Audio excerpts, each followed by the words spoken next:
Smartphone related and tech news के लिए subscribe कीजिए इंडियन टेक पॉइंट को और बेल आइकन को दबाकर हर वीडियो का नोटिफिकेशन पाइए। Asus showed off a follow-up to the not-so-old Zenfone 4 Max, which was a phone that ultimately disappointed me. Attempting to capitalize on the love for big batteries, the Taiwanese company decided to spin off the Zenfone Max line into its own device family. These phones will offer large batteries and many of the latest smartphone trends for budget prices. So here we are with the first, the Zenfone Max Plus M1. Besides the ridiculous name, this phone sports a 4130 mAh battery, an 18:9 display, dual cameras, face unlock, and so on. But, as you, dear reader, probably know, ticking all of the specification and feature, read, buzzword, boxes doesn't always make for a good phone, especially since nothing exists in a vacuum.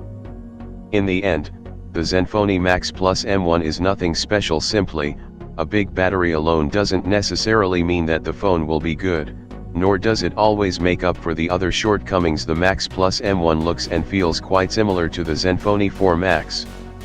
The body is mostly metal, with plastic pieces at the top and bottom of the phone.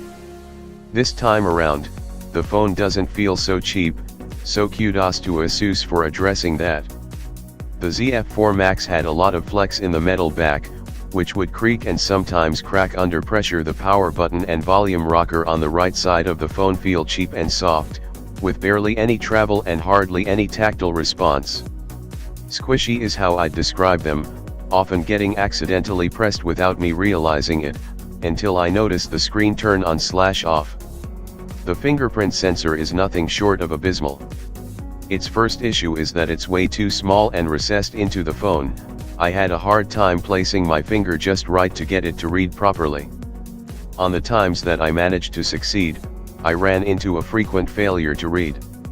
Accuracy and general speed, it is unbelievably slow, sometimes taking several seconds to unlock the phone severely limit the usefulness of the Max Plus M1's sensor, and while I have not had the best luck with Asus sensors in the past, this one takes the cake for being the worst.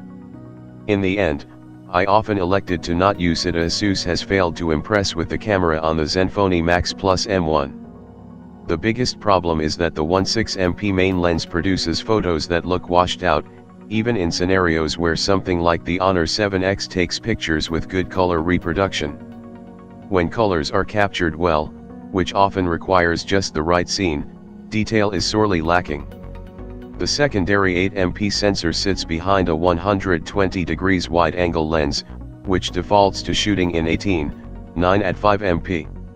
If you choked at that, I understand. The camera app lets you go up to 4.38 MP. Though it far surpasses its Zenfone 4 Max predecessor, Asus did not quite meet the expectations that the Honor 7X set for me, and it certainly isn't worth spending another $30 on. I hope that the Zenfone Max Plus M1 is not an indicator of what to expect from Asus in the rest of 2018. So if you like this video, then hit the like button and subscribe this channel.